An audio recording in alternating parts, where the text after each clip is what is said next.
ஜாசேகா தேர்தலில் மிகப்பெரிய வெற்றியாளராக திகழ்பவர் அதன் தலைமைச் செயலாளர் அந்தோனி லோக் என்று ஆய்வாளர்கள் கூறியிருக்கின்றனர்.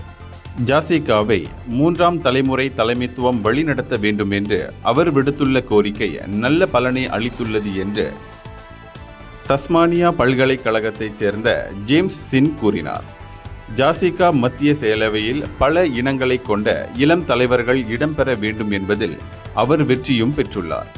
அதே சமயம் லிம் குவான் எங் ஆதரவாளர்கள் பலர் உயர் பதவியை பெறுவதில் இந்த முறை தோல்வியை சந்தித்துள்ளனர்.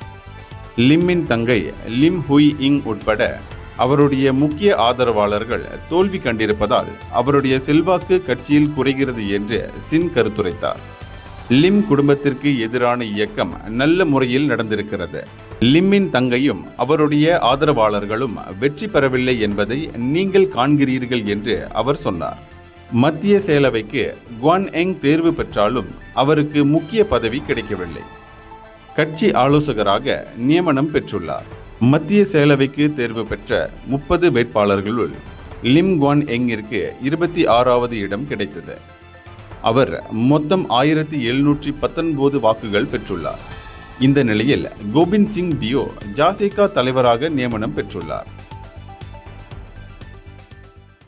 இந்தியர்களின் இதய குரல் மக்களோசை.